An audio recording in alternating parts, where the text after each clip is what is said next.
Hey, everybody. Welcome to the Farzy Show. My name is Mark Farzetta. This is the Farzy Show presented by Steven Singer of Steven Singer Jewelers. Hope you guys are just having a wonderful, beautiful day. Baseball season, summer, and the unofficial start of summer, and Memorial Day. And when your team is not playing very good baseball around Memorial Day, I don't know what it is, but maybe it's just me. It just hits different. Unlike the Phillies, who didn't hit last night. And no, I did not plan that horrible pun. It just came to me. We'll talk about the Phillies and them dropping their first game of this 3-game series against the New York Mets. And not just dropping it, getting shut out and embarrassed by that forkball. And for those that forgot the forkball existed, it's back, baby. It's back. Kodai Senga is bringing it back with authority, leaving JT Realmuto wildly confused in the ballgame as to what to do with that pitch. Cody Clemens was wildly confused with it. Alec Boehm had his issues with it. I mentioned Clemens. He's one of the only Phillies who actually started the game. He's the only Philly who started the game that actually got a hit. And then you had another guy, Josh Harrison, come off the bench, which we'll get into later. He got a hit. So essentially, two guys that you brought in to be utility players were your only players that got hits last night. And I understand that Nick Castellanos put one to center field that probably would have been a home run, but Nimmo just made a great play on it. Still not a hit. Still a long fly ball out for the Philadelphia Phillies last night. We got that to talk about. Rich Hofmann of The Athletic stops by to talk about all things Nick Nurse. If you're not following Rich, go and give him a follow there on the old social media. And he wrote this article that really got the wheels turning in my head, talking about Nick Nurse as what was the word he used? Somebody that is an experimenter. Somebody who really likes to do different things. And just kind of say, let's see how this works. All right. I don't need to mansplain experimenter. I think you get it. But it's an interesting thing. Because Doc Rivers, when it came to adjustments, when it came to experimenting, few and far between. Nick Nurse has some drastic examples of experimenting, and Rich Hofmann gets into it. One of which that I actually forgot, the old boxing one, ladies and gentlemen. We'll get into that conversation with Rich Hofmann coming up in a little bit. And the Eagles, OTAs underway at the NovaCare Complex. They'll be back on the field tomorrow, and they'll be back on the field on Friday as well. So let's get into it all right here on the Farzy Show. All right. I saw the lineup yesterday, and I saw that Kyle Schwarber was batting as the designated hitter, and I saw that Dalton Guthrie was your left fielder. So I thought that was interesting that they were giving Bryce Harper the day off. I also saw the story come out that Bryce Harper was getting back-to-back days off. Essentially, the whole team had the day off on Monday, and that Bryce Harper was getting Tuesday off as well. Whenever that happens, regardless of who it is, regardless of if it's somebody coming off of Tommy John surgery in a record amount of time, I think they're hurt. If the whole team's getting a day off and then the next person gets a day off and individually, I think that person's hurt. Why are they getting 2 days off? I didn't want to jump to conclusions. I thought, you know what? The guy has rushed back. He's been your best player since he's been back. Why? I'm not going to fly off the handle as to why he wouldn't be getting in the lineup after a day off. And then the ninth inning happened. And Josh Harrison in a 2-0 ball game got the pinch hit at bat against David Robertson over Bryce Harper. That's when my red flag really started to just start waving in the sky as to why Bryce Harper wasn't playing in back-to-back games. Was it the scheduled day that Rob Thompson said before the game? Oh, it's a scheduled day. We were going to give him back-to-back days. You were either going to give him an off day in the fourth game of the Braves series and then off on Monday, and then he would be back in lineup today, meaning Tuesday, or we were going to give him the day off as everyone had the day off, and then the day off, everybody for himself there on Tuesday, and then a day off, back-to-back days off. And okay. That still seems weird to me, but all right. So then Josh Harrison grabs a bat in that ninth inning and not Bryce Harper. And I'm like, this is odd. This is weird. Now, I'm arguing philosophy here. I'm arguing strategy because Harrison actually got a hit. Good for him.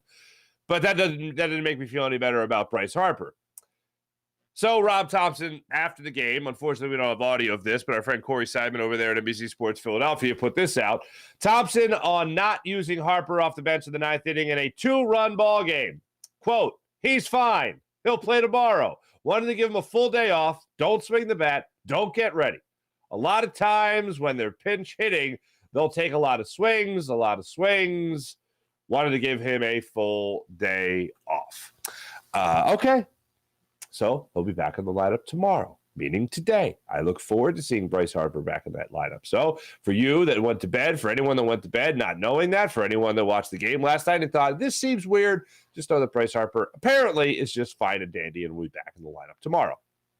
Cool, meaning today. As for that baseball game,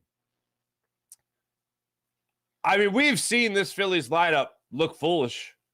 We've seen Trey Turner swinging at pitches that bounce 2 feet in front of the plate. We've seen that on 2 occasions, as a matter of fact. In one game, that was pretty amazing. We've seen this Phillies team look bad. We've seen Nick Castellanos, although I do give him credit, he's been better this year, flail at pitches that are, I guess he's thinking are going to hit the outside corner of the plate, and he just flails away at them. We have seen this Phillies offense time and time again look silly. But last night, they were embarrassed by that forkball that Senga was throwing. JT Realmuto, I thought, was the biggest culprit in terms of being fooled by the forkball. It was nasty. If you're unfamiliar with the forkball, because like the last Phillies pitcher that I remember that threw anything like it, and even that's a little bit of a stretch because the splitter is like it, so there's plenty of guys that throw the splitter. But in terms of the forkball, it's a very similar grip, but the way it's been explained to me is, and I obviously, you guys know I wasn't a major league pitcher, there's no thumb on the ball. The splitter has the thumb on the ball. The forkball does not. So that gives it a little bit more of a knuckleball kind of motion towards the end of the pitch where it can start to kind of teeter off to either side or sink down at a different angle. It's weird like that. So the Phillies were having no luck whatsoever yesterday against this pitch. And they're calling it the ghost pitch there. That's what they call it for Senga. And yeah, the Phillies did not see the baseball well at all out of his hand. And it seemed like whenever he wanted to throw that pitch for a strike, he could throw it for a strike. And whenever that pitch was released from his hands, I guess the Phillies thought it was going to be a strike. And the guy that I think was the biggest culprit last night was JT Realmuto. Watching him consistently try to hit that pitch was just like, sometimes you do have to say, I'm taking my ball and going home. Mom, they're throwing forkballs. I got to go. I can't compete with this. That's what it was like watching that Phillies game. Alec Boehm was struggling with it. Cody Clemens later in the game was struggling with it. Bryson Stott came out in the first at bat of the game, I think at a 7-pitch at bat. So you saw a lot of pitches from it right out of the gate, which I thought was great. But everybody else could not hit that pitch. I was joking the other day, half kidding is what I was doing, when I was talking about the Phillies having Dylan Covey go out there as your 5th starter, and I was saying how you go into a store and you spend $243 million and you walk out of the store and you don't have a 5th starter. That seems bonkers. You know what else seems bonkers? When you spend $243 million at the store and you walk out without a batter that can get a hit. Cody Clemens, Josh Harrison were the batters that got hits. Everybody else in that lineup, not so much. Kyle Schwarber, nope. Nick Castellanos, long fly ball, but I'm not going to celebrate and spike a football over the idea of a long fly ball out. That was just an embarrassing performance. It was to go up as major league hitters and see that pitch and not be able, barely be able to make contact with it. I think Brandon Marsh was one of the few players to actually make contact. I think JT Realmuto actually fouled out on one instance. So that, in general, was just terrible. So you have one base runner going into the 8th inning. You finally get Senga out of the ballgame. Ottavino comes in. JT Realmuto works a walk, gets on first base. I don't know whose idea this was. I would certainly hope it wasn't Rob Thompson's idea. But they finally get a base runner again. And they decided to take JT Realmuto, who's not the slowest man in the world. He's for a catcher and even just for a ball player. He's a good runner. They decided to steal second with JT Realmuto. He gets thrown out. You fail to get a runner in scoring position. You fail to get a runner in scoring position in a ballgame for the first time since 2016. That is difficult. I don't know whose idea it was. I didn't see Rob Thompson quoted about it after the game. But if that was on JT Realmuto, that's stupid, dumb baseball. If Rob Thompson was calling for the steal there, that is stupid, dumb baseball.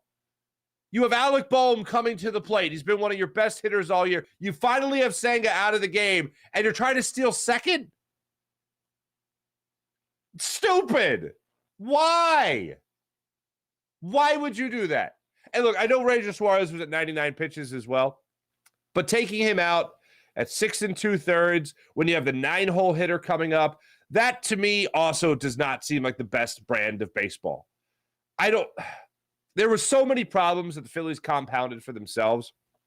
And you're going to have instances where a guy is really going to be on. Look at this last game. He had 5 walks. You look at this game against the Phillies, he didn't have one. He had, 9 strikeouts in 7 innings of work, 7 shutout innings of work, kept you off balance the entire time he was out there. You're going to have days where the other guy just has got something better than what you got that day. That's just how sports work sometimes. But what I can never understand is just the lack of fundamentals. I can never understand that. Brain farts all over the field. I can't take that. Trey Turner having that ball by Escobar there in the 7th inning, bounce past him.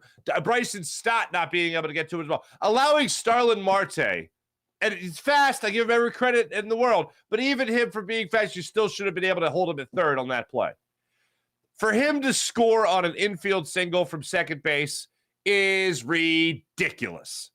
Oh, dribbled into the outfield. It's still ruled an infield single. And you see Trey Turner cross second base on the recent version of the shift, right? Where he's playing on his side of the bag, but he comes over to try to stop that baseball. He couldn't get to it. It looked like he could have gotten to it. Bryson Stott backing him up, sort of. Couldn't get to it either.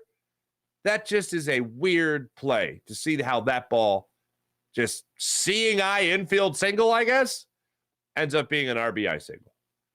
I don't know. I don't understand how that happened. For you to take out Ranger Suarez, who, and I know he had just walked Pham, and you get him at that point, whatever. But to me, that was the best start he has had, without question, since he has come back. Maybe you just want him out of there feeling good about himself. And if a run scores, yes, it's going to get charged to him, but it's going to be Connor Brogdon that's going to be allowing the run, and that's exactly the way it played out. The only big mistake he made was the home run to Lindor. And that's a pretty damn good hitter, by the way.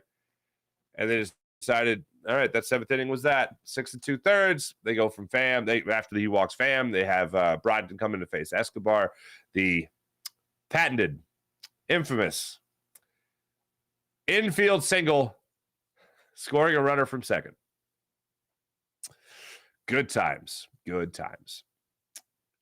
Phillies take the loss to open up this series. As I said, Bryce Harper will be back in the lineup tomorrow. So I look forward to seeing what Bryce Harper will, or today. Bryce Harper's in the lineup today.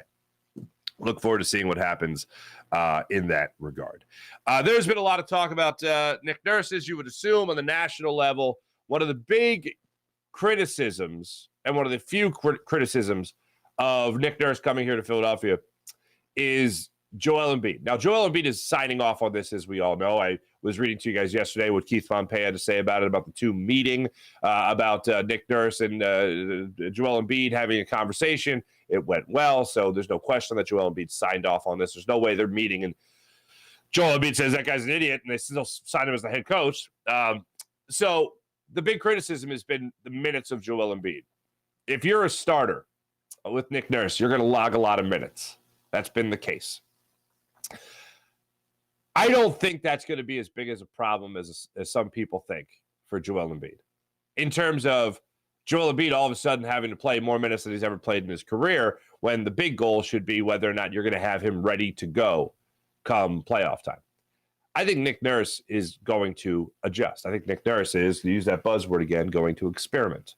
I think he is going to make sure that he has Joel Embiid 100% healthy. I would think that although there's no big name out there that's available that is really going to change the tide of this franchise, I think when you look at a guy like Joel Embiid, I think it has become known and become proven that what you absolutely need is a solid backup center. And Paul Reed, I think, is going to be back with the Sixers. He can give you some good minutes. You're going to need another one. You're going to need another center out there because I do think Joel Embiid is going to play a lot of minutes when he plays. But I think in the load management department, Nick Nurse is going to have to capitalize on that, similar to the way that he did with Kawhi Leonard. We'll get more into that conversation with our friend Rich Hofmann coming up in a second. But one of the things that I am very excited about, and I don't hear anybody talking about, is they're talking about the minutes and how it's a detriment to Joel Embiid. What about the positivity it could bring to a guy like Tyrese Maxey? Just go out there and run around, young fella? Sounds good to me. I mean, you talk about a little engine that could. You talk about a guy that just doesn't seem to get tired. He's the guy at the gym that is just playing in pickup game after pickup game after pickup game. The next thing you know, he's logged 15 pickup games. And he is just cooking. He is still cooking as much in the last game as he was in the first. That's Tyrese Maxey. The battery does not run out on that guy. So if there's anybody that I think is just going to be welcoming the blank canvas that he is going to get from Nick Nurse, I think that's Tyrese Maxey. I've talked about the improvement a guy like Pascal Siakam has made under Nick Nurse, and how Nick Nurse gave him that room to improve and kept going and kept going. It's going to be the same type of thing for Tyrese Maxey. Now, a lot's going to be on Maxey, similar to the way it was with Pascal, but still, it's always up to the player. It's always up to the willing participant is what I called it. But the minutes that he's going to be given in these games, especially if James Harden is not back, I can't wait to see what Tyrese Maxey looks like at the end of this season. I know some people are going to joke, he's going to look ragged. Oh, because he's just going to run him into the ground. And that might be true. But I think if anybody wants that challenge, I think it's Tyrese Maxey. There's no savior out there on free agency, unfortunately. So I do think that what we're looking at here with the 76ers is Joel Embiid and Tyrese Maxey as far as the Sixers, as far as they could take the Sixers, and now as far as Nick Nurse could take the Sixers. So let's hope for that. Let me tell you about my friend Steven Singer at Steven Singer Jewelers, the other corner of 8th and Walnut, right there on Jewelers Row. For everyone looking to buy that perfect diamond at the perfect price, Steven Singer is the place to go. For over 40 years, Steven's been in the love business in Philadelphia, helping people get engaged and fall in love. Steven Singer Jewelers, one place, one price, the perfect price. Online at IHateStevenSinger.com. That's IHateStevenSinger.com. Without further ado, let's get more of this Nick Nurse conversation with our friend Rich Hofmann from The Athletic.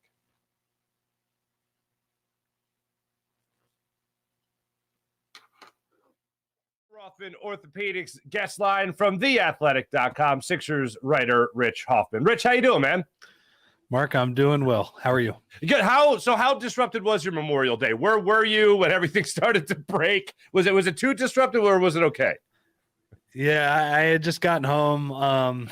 It was I think most of my day had been done, but yeah, I mean it was.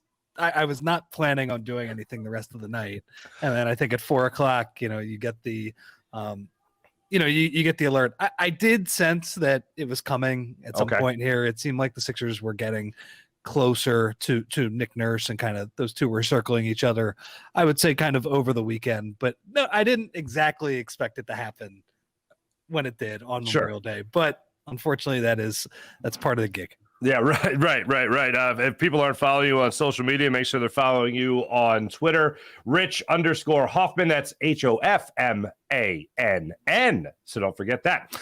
One thing you talked about in this story, which is why I wanted to talk to you today, is a phenomenal piece on theathletic.com. You guys should check this out. Nick Nurse, familiar with Joel Embiid and the 76ers, but can he take them higher? Whenever I see a question in a headline, I think the natural tendency, and myself included in this, for people is, you answer the question. And it's like, well, it takes them a little bit. I mean, yes, technically they're higher, but ultimately it's going to come down to the roster. But let's focus on Nick Nurse. You refer to him in the piece there as an experimenter. What is it about him that makes his curiosity, and he entertains that curiosity through coaching? What about him do you think makes him an experimenter? He just tries really unique stuff, Mark. Like he has done stuff over his 5-year tenure with the Raptors that you don't see a lot in the NBA. He famously threw a box and 1 and a triangle and 2 at the Golden State Warriors in the NBA Finals. That is something you see in grade school, high school basketball, something like that. You do not see that in the NBA, and it worked largely too.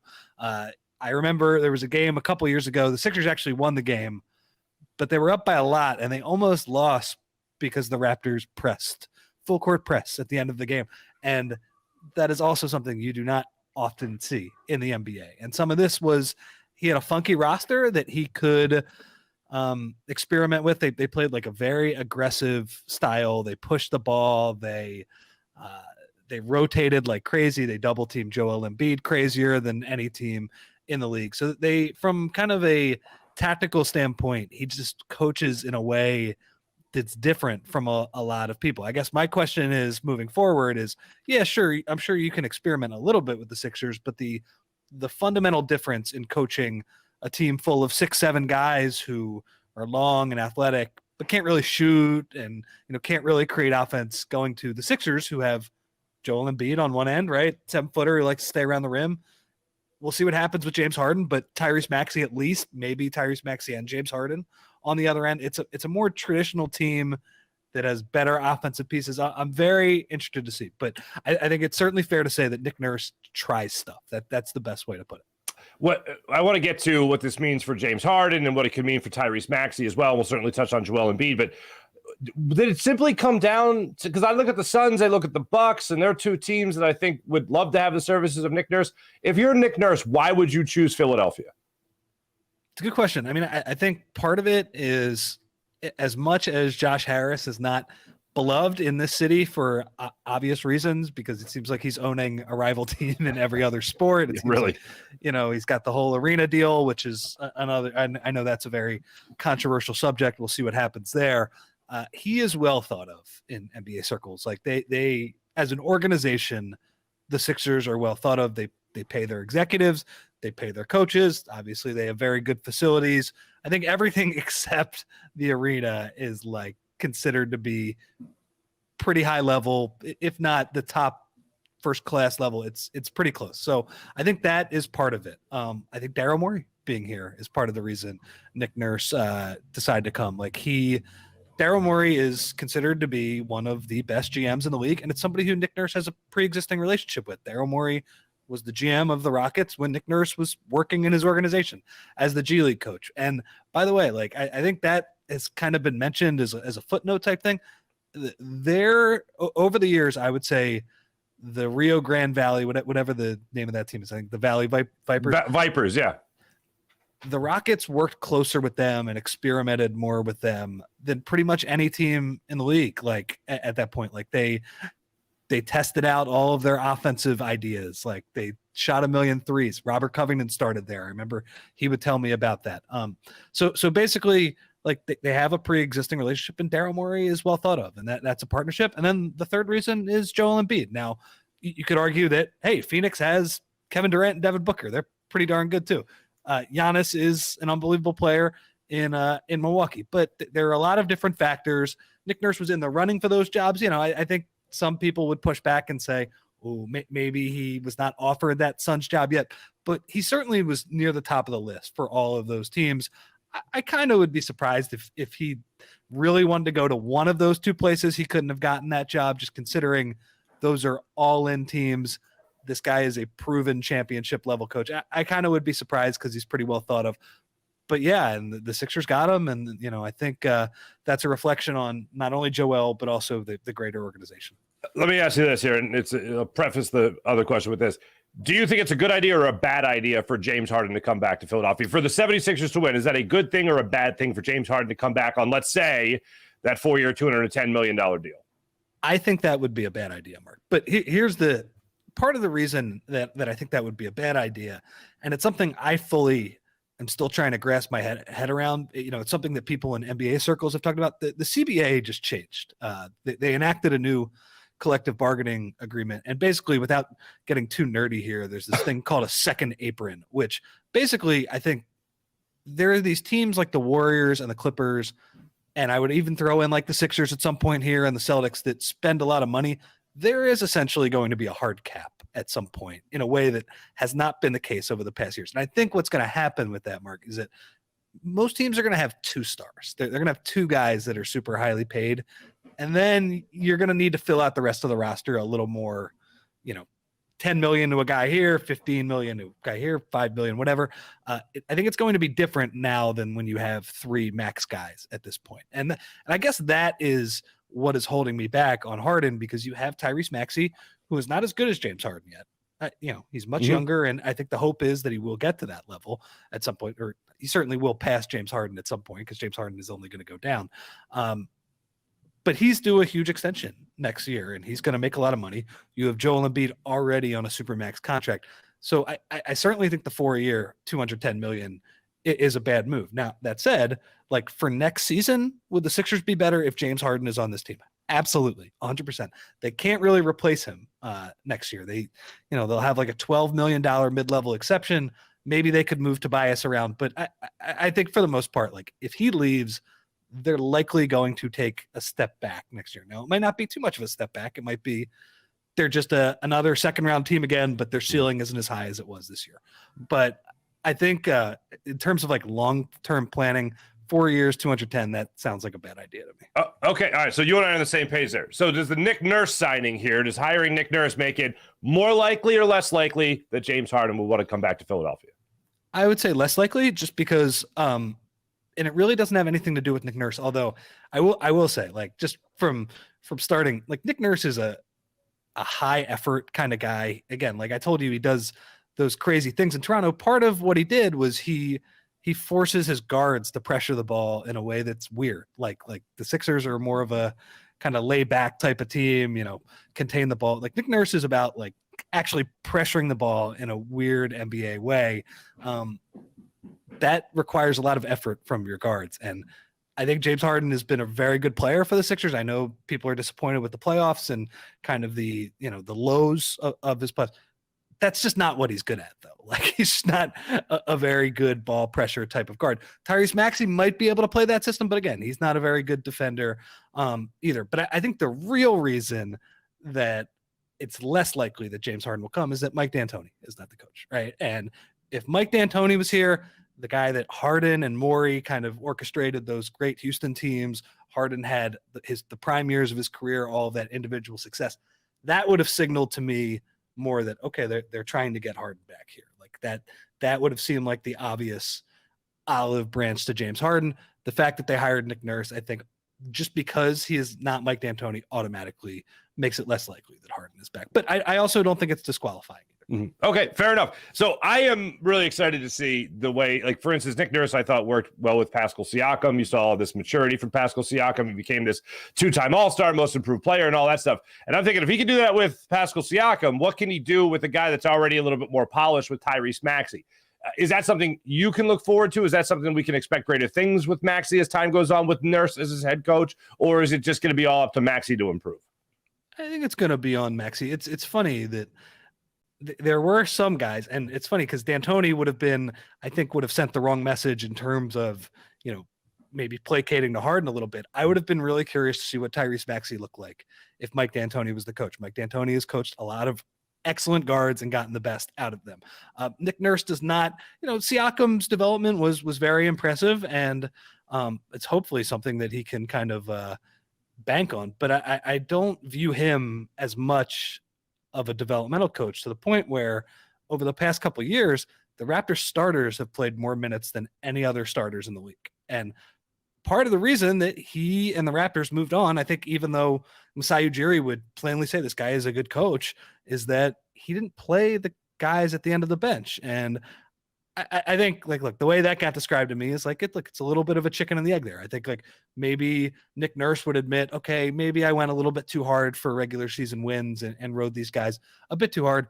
But also the Raptors didn't draft that well. Like, these guys weren't great players or whatever. So you would hope, whether it's Scotty Barnes, whether it's Siakam, Anunoby, that he can develop some of that. But, I think some of Maxey's development will come down to, is James Harden here? Because, I look back to a couple years ago. If Harden does leave, the Sixers will be roughly in the same spot they were 2 years ago when Ben Simmons was holding out and they made Maxey the point guard right away.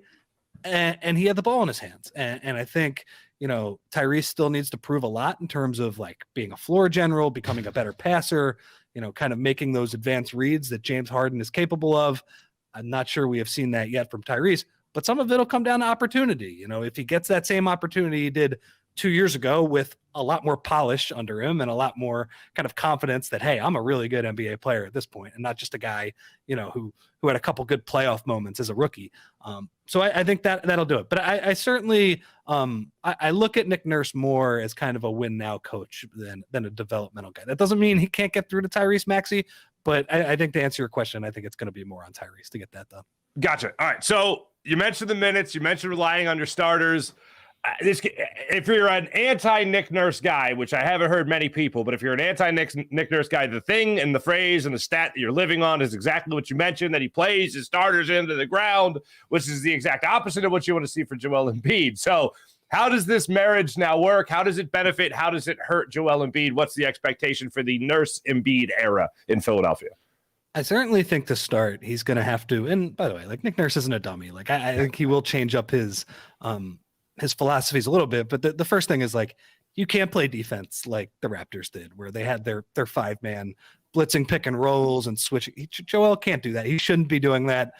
Maybe in the playoffs he can do that, but come on, get through the regular season as healthy as possible, as little effort as possible for him to be good, and that requires keeping him around the rim.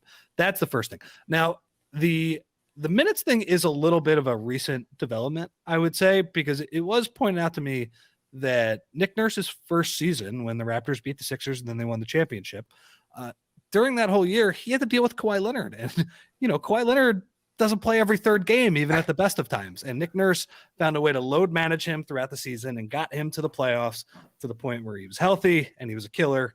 Unfortunately, he killed the Sixers. So I think he can be a little bit more flexible, but I do look at kind of how he's played his starters over the past couple of years. And, as much as the Sixers are a win now team and they kind of seem like a good fit because they're not like, it's all in on player development as like the early process teams, Brett Brown teams, like or whatever, you still need to develop those guys at the end of the roster. Like they're, players leave in free agency. So you draft young guys to hopefully, play in your system for a couple of years and then take those roles. So that's something I think he's just going to have to be better at. Like, I think he would admit, hopefully, that he probably was chasing too many wins over the past couple of years. He played his starters too much, and that's going to have to change. But, we'll see how it goes. He does have a deeper team, I think, depending on what happens at free agency than he did in Toronto. So there should be no excuse. If you're Nick Nurse right now and you're looking at the squad in front of you, is there one guy that you see, like maybe a Tobias Harris, that you could definitely get more out of than what you have seen throughout the regular season? Trying to think a guy that you could get more out of, because like Embiid, the ceiling, he's right up against it, winning an MVP. He could win again. He could certainly be a champion. That'd be great, but that's a team thing. What can you get more out of from the roster that you have right now? Guys that you, for the most part, know that are signed that will be in your starting five next year. I mean, it would be interesting. Like if Tobias Harris is still here, like he obviously is a better trade chip than he has been since he signed that contract, just because there's only one more year left on that thing. And, right. I think with what I was telling you about the new CBA, like I think people would like to get off money. So we'll see about that. I mean, if Tobias Harris is still here though, and James Harden leaves, then Tobias Harris becomes less of the 3-and-D role that he's been. He's going to have the ball in his hands a little bit more. And we know, while that's not like probably going to lead you to a championship, he's certainly capable of doing that. There was that game 4 in Brooklyn when Embiid was out, and, he was the best player on the court. And I think he's shown that if you give him, his mid-post ISOs, his post-ups every once in a while, he can be pretty good at that. And you look at, a guy like Siakam's success, Nick Nurse, kind of a similar type size guy, a driver more than a shooter. Maybe that could be somebody you would maybe that could be somebody who Nick Nurse could get more out of. I mean, I just think Mark, like he's going to challenge guys though, from Joel Embiid on down. Like Doc Rivers had a different coaching style than Nick Nurse for the most part. Doc Rivers was, I think, for better or worse, he was kind of, the guy's like dad, or they're like a family member or something like that. Setting them gospel music. Yeah, sure, he was hard on them at times. Sure, he would yell at them at times. But Nick Nurse is kind of an edgy guy. He's an emotional sort of guy. So I think oftentimes in sports you see when a team fires a coach, they kind of go with the opposite personality, and that seems to be the case here. So maybe a little more fire, a little more of a prickly attitude when things aren't going well. We'll see how that goes. I mean, I think that could certainly go interesting in a bad way, but I understand why they've kind of gone the other route there. Understood. And I'll flash it up here one more time for people so they can see the article that you wrote for The Athletic that came out at the time we aired this interview yesterday. The other word you used was accountable. You said Nick Nurse likes to hold guys accountable. Does that make you go into your mind already and go, oh, the first time Embiid doesn't look like he's really running down the court, or the first time somebody looks like they're slacking off? Oh, man, we're going to get a nice little soundbite, nice little quote right there. Yeah, I mean, and that's what he would do in Toronto, right? He would say, like, he would Gary Trent said after the season he would hear that Nick Nurse was criticizing his defense in the media before Nick Nurse would criticize his defense to his face. And that's, to me, that's like, yeah, that'll go over well in the press conference, like right. Philadelphia, but that's not how I think you want to go about things either. Like, I think what's more important is kind of having your locker room behind you. And in fairness, like, there are shades of gray to all these things. Like Fred VanVleet, who played 1 billion minutes for Nick Nurse, seemed like he was very happy for him, judging by his tweet yesterday. So, different guys can think of different things. But yeah, like the Sixers, Mark, like they're not a high effort team over the past couple of years. Like their transition defense in the regular season at times was abhorrent. Like it was horrible. They didn't get back on defense. Like you have guys like Harden and Embiid who can be sluggish and slow. And look, like they still were a very good team. They won 54 games, which is the most they have won since the Iverson year. But yeah, like in terms of effort and things that Doc Rivers would not publicly criticize teams about, he would just generally say, oh, we were bad tonight, schedule loss, whatever. Nick Nurse does offer more pointed criticism, and it will be interesting to see how that goes, because if he does what he did in Toronto, like there will be opportunities for him to do that if the Sixers don't break their past habits. So 2 more things for you. When it comes to Nick Nurse, I understand you can't go out there and make a bunch of free agent signings right now. So take it with a grain of salt. But just in terms of acquisition and making changes from last year, I think you needed to move on from Doc Rivers, and you certainly didn't make changes on this roster. But in terms of acquisition, I feel like the Nick Nurse signing is the best step forward you could have taken. Was he the number one guy out there in your mind to take over the 76ers head coaching job? I guess I don't really view it as these guys are slam dunks, Mark. Like I am and this is kind of why I would defend Doc Rivers when, I think a lot of people were not happy with the job he did. And I thought largely he did fine.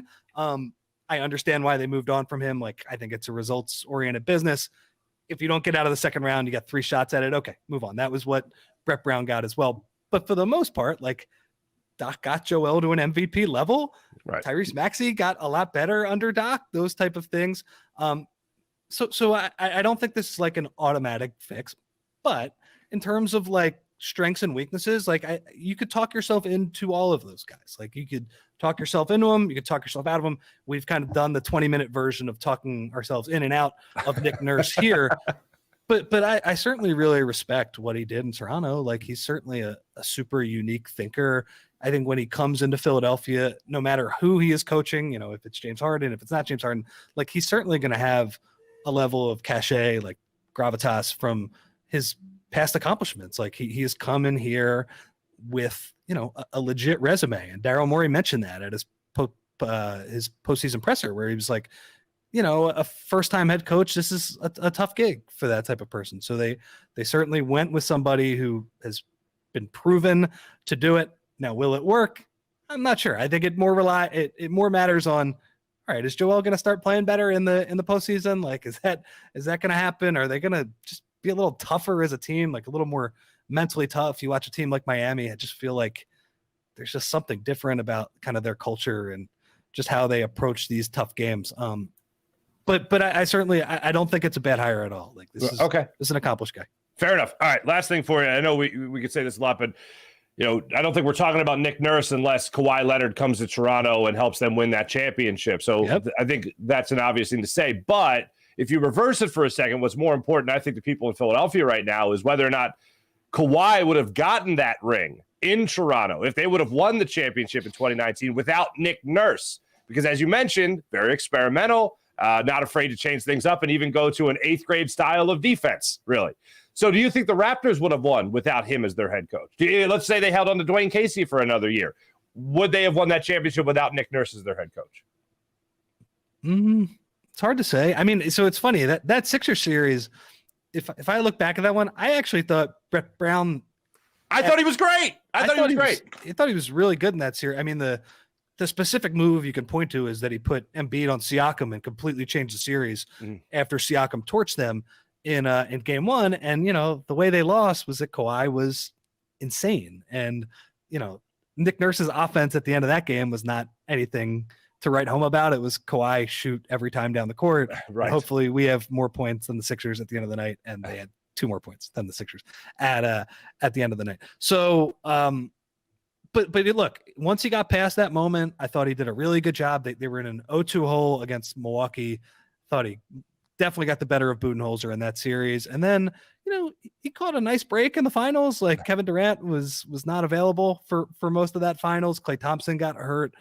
But I think it was clear that they were in a situation where Dwayne Casey, they had gotten to a level where he just wasn't advancing past that level in the playoffs. And they go to Nick Nurse. They went internal that time. So first time head coaches can do it. My answer is probably no, though. Like I think he did a really good job, and that Raptors team, they went up another level. And I think a lot of that is Kawhi Leonard. Again, like this is a players-based league, but once the head coach gets them over the top, like that's on his resume. He deserves a lot of credit for that.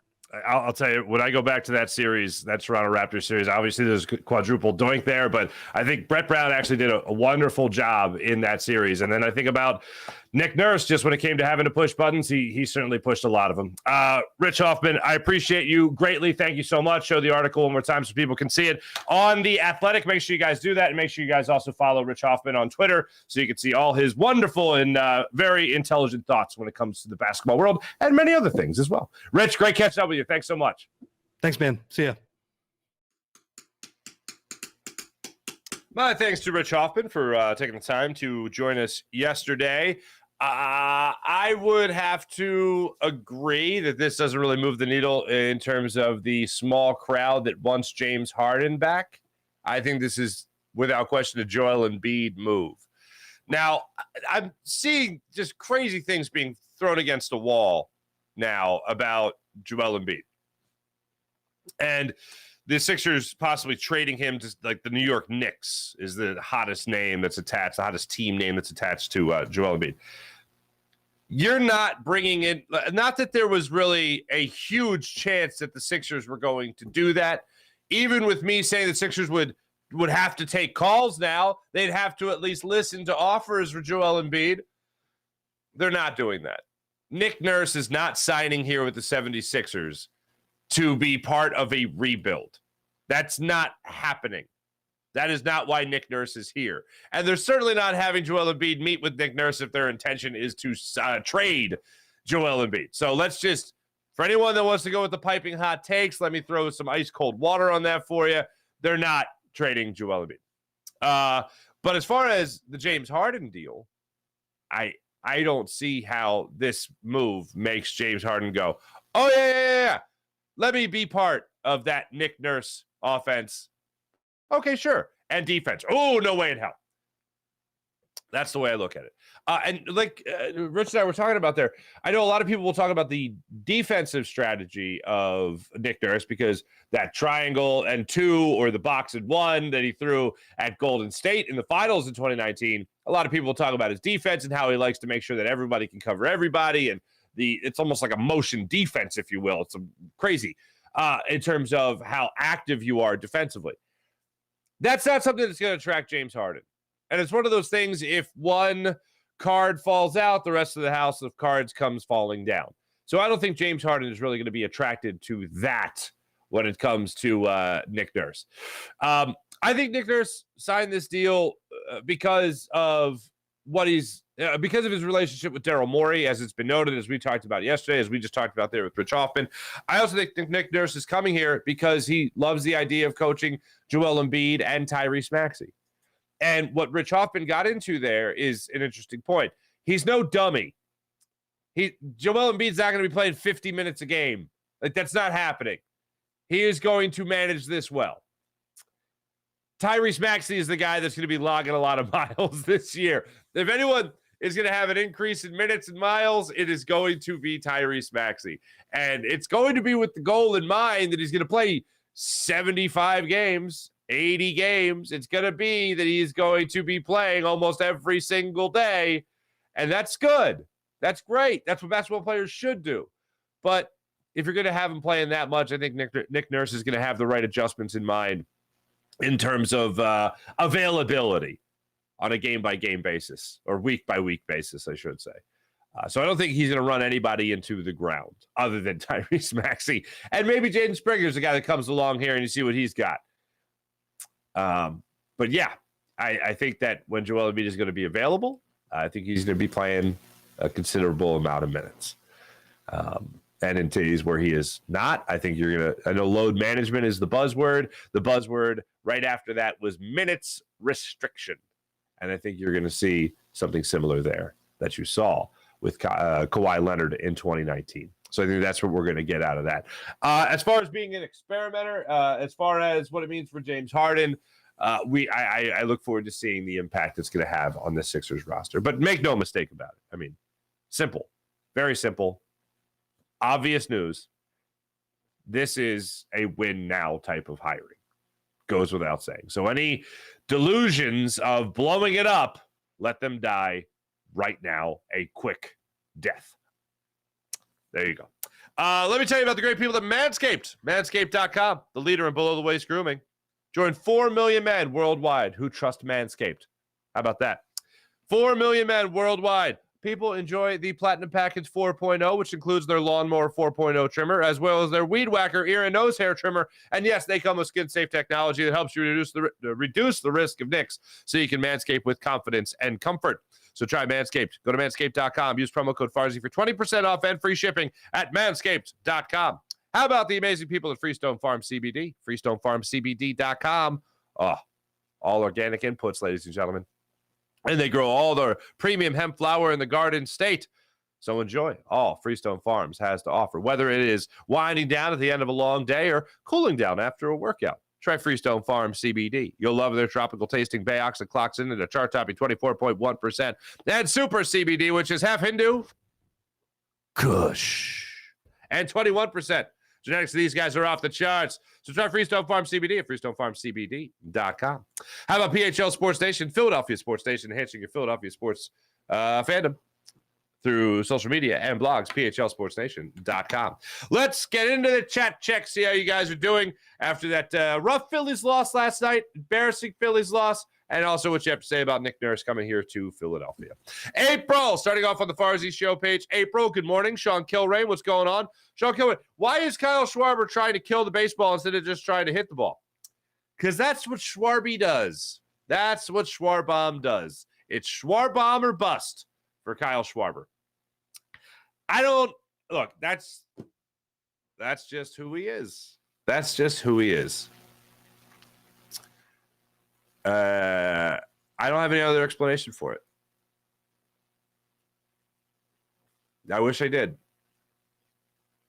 5 home runs since his last single. 5 home runs since he last hit a single. That's tough. That's really tough. So yeah, Tim Wakefield threw a flat out knuckleball. He's like the last of the constant knuckleballers. Like I remember the first time I saw Tim Wakefield pitch, and I thought, I was a kid. I was like, is this batting practice? Is the game running late? Do these pitches count? Because watching a knuckleballer just kind of it's like not even a windup. It's just and just float.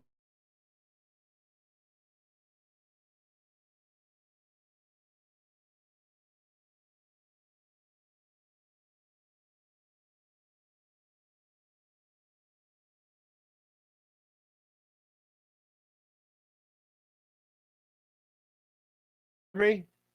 Am I back? Am I doing things? Can you hear me? Okay, there we go. All right, little technical difficulty here. So watching Tim Wakefield throw, I thought it was batting practice. I just thought it was weird. So he's the last, like, the great knuckleballers, if you will. But yeah, he threw a flat out knuckleball. Sean Kilrain, Octavio was who came in, and unbelievable. Dan Schwartz, this team is playing awful, like straight up suck. $300 million payroll. Wake the hell up. Turner couldn't keep that ball in the infield. This team has been pathetic. I think I captured how you want that delivered, Dan. They need to thank the Sixers for taking a spotlight off of them. Party is over now because no one gives a damn about the Sixers anymore. Dan, I don't think you're far off. It seemed like Turner slid past the baseball. It just looked like a ball he again could have gotten to. The ball that was hit to his left in Atlanta in Game 4, it looked like a ball that he could have gotten to. I don't get it. The guy has phenomenal speed. How he doesn't get to those baseballs is beyond me. Bad reads, bad jumps. I don't know. Sean Gillespie, good morning. Well, good morning to you. Go Phils, as in go Phils. Get the hell out of here. You suck. Thank you, Dan. I get notes of Norm Macdonald in that line right there, Dan. Particularly when he hosted the ESPYs with Hideki Irabu. Do you really want a translator, Hideki Irabu? What are they saying? They're saying you suck. The rest of that joke is not for today's audience. I think that Thompson, this is Sean Kilrain. What's up, Sean? I think that Thompson will change the lineup in how chaotic it's been. Going on with the team. Do you agree? I think we're past the time. Alec Boehm needs to bat second. Bryson Stott, Alec Boehm, Nick Castellanos, Bryson Stott, Alec Boehm, Bryce Harper, Castellanos, Schwarber, Real Muto, Marsh, Turner. There you go. That's what we're looking at right now. It's time to sink him, folks. Time to sink him down in the order.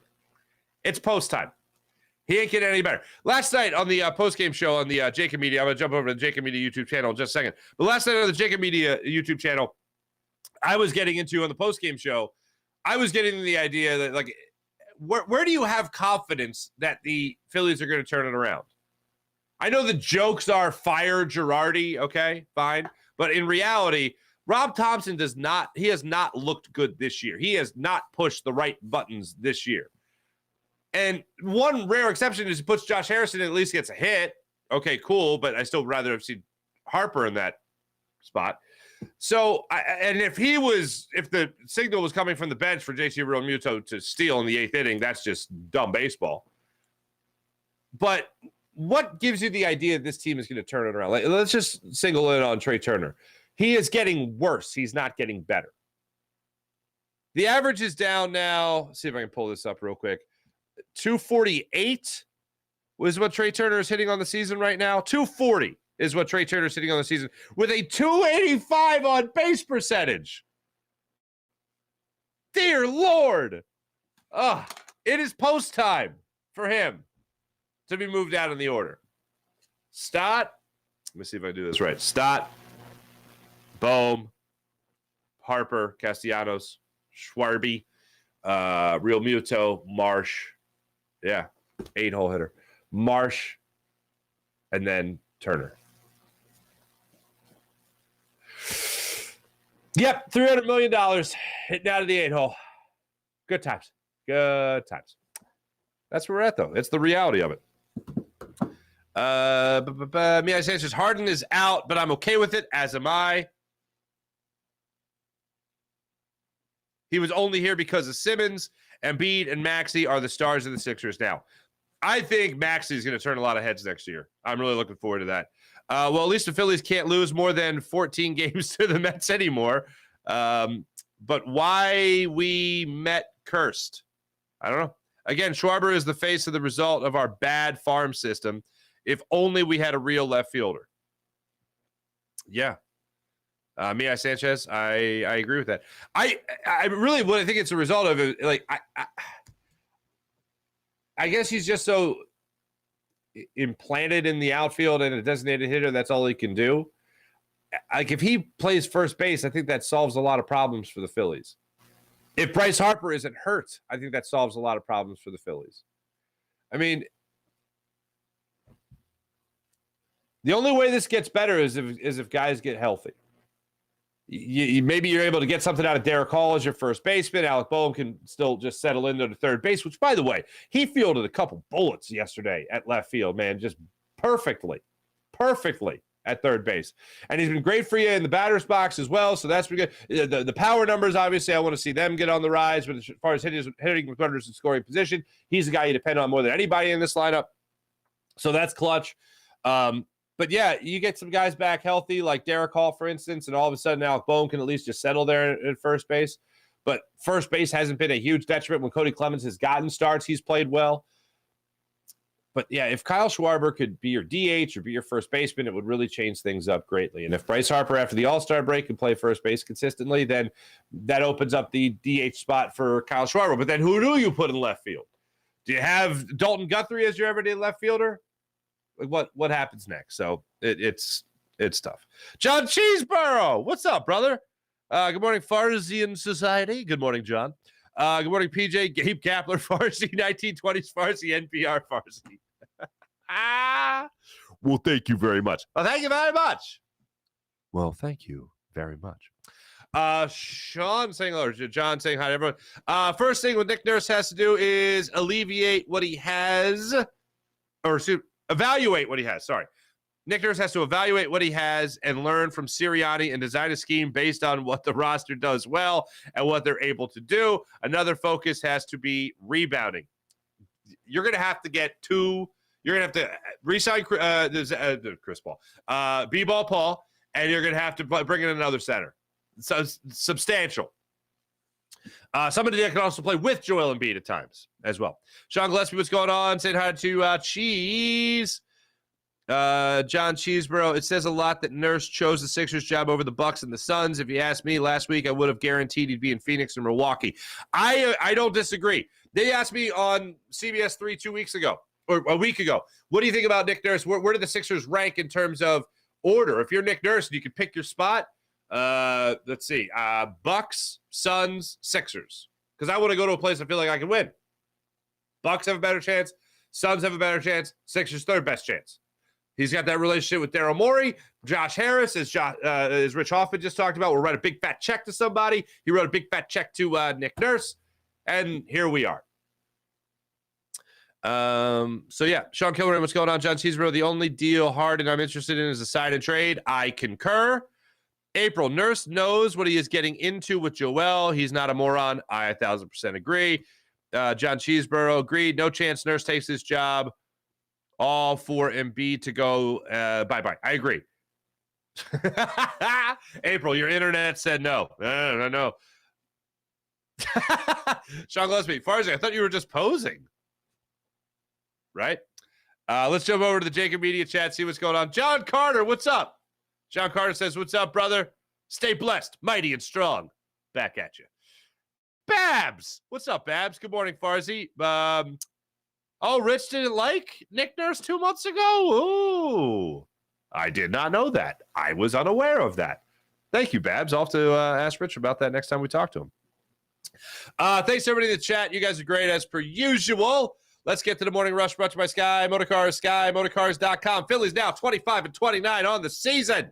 7:10 start time tonight. Game 2 of this 3-game series against the New York Metropolitans. Aaron Nola will look to bounce back from his hideous start against the Braves.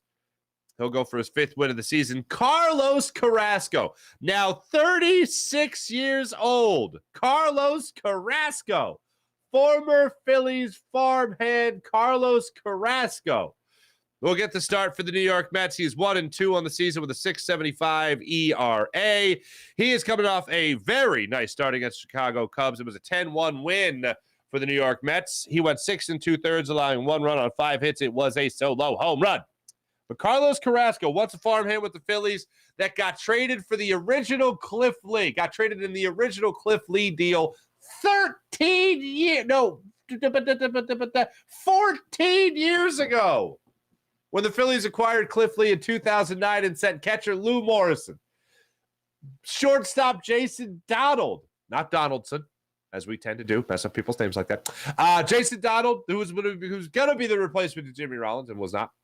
And the Phillies got out, and then Carlos Carrasco as well. And the Phillies got back Cliff Lee and Ben Francisco.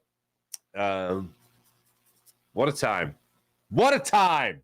Carlos Carrasco still pitching. So much different. You're not going to be facing a forkball tonight. You're going to be facing a pretty damn good heater. So it's a little, maybe something the Phillies will be a little bit more adjusted to. So let's hope for that. That's what we got. So here's one thing with Carlos Carrasco, and this seems to be the MO for a lot of pitchers this year. It seems like every time I look at the opposing pitcher, or the Phillies pitchers for that, whether it's Aaron Nola or Ranger Suarez or Zach Wheeler, it's like good start, bad start, good start, bad start. Last time out was a good start for Carlos Carrasco. This time out, due for a bad start. The previous start to his 6 2/3 1-run baseball against the Cubs, he went 10, or it was a 10-inning ball game against the Cleveland Guardians and Miscusi, and he went 5 innings, allowing 5 runs. That's not good. So hopefully the Phillies are able to bat around when it comes to Carlos Carrasco tonight. 7:10 start time, and I'll be with you guys on the Jacob Media YouTube show, post-game show for the Phillies. Kyle Velasquez, what's up, man? I know it sucks, but I feel like they sucked last year and ended up in the World Series. So who knows? We at least know they're playing way below their potential, which was also last year until July. Kyle, let's keep our fingers crossed for that one. You're right. Look, in all of it, who knows? We're all taking our best guesses here. We're trying to take our educated guesses. But here's what I do know. I mean, yes, today could be the turnaround for Trey Turner. But let's turn it around a little differently with this lineup. I can't see him batting the 2-hole anymore. Can't see it happen. It's time to move him down. I don't care how much money he's making. It's hurting the team. It's time to move Alec Boehm back up in that order. And when I say back up in that order, I mean up more in that order. So, yeah, I'll be rooting, Kyle, that they do turn things around. I was saying how the month of June is like the in or out time. I know you're talking about July, how they really improved. But in all seriousness, pots and pans, man. It's got to be this month that they start to show you that they got signs of life. Because, look, they showed you they can play better than this. They can't afford to have 3 months off to start the season. Oh, Babs. Bye, Farzy. Love you. Love you too, Babs. Thanks. Phillies will score a bunch of runs like usually when Nola pitches. Question is, can he hold the lead? Yeah, I hope so. I hope he can. So Phillies 7:10 start time tonight. As they take on the Mets in Game 2 of this 3-game series. As for those NBA Finals, ladies and gentlemen, the Miami Heat and the Denver Nuggets get the NBA Finals underway tomorrow night. 8:30 tip-off in Denver. The 53-29 Denver Nuggets tip off with the 44-38 Miami Heat. I think it is going to be one hell of a battle. I can't wait to see look, I love watching Jimmy Butler, but I'm very curious to see Bam Adebayo on Nikola Jokic and see how that battle goes down. Very interested, very curious to see how that shakes out. Thanks for watching. Thanks for listening. This is the Farzy Show presented by Steven Singer of Steven Singer Jewelers. Jim Hyde produced the program, did a wonderful job as per usual. Thanks to everybody in the chat. Be back with you guys tomorrow. Talk all things, hopefully about a Phillies win. And what else comes out about those 76ers. Thanks, everybody. Talk to you tomorrow. See you.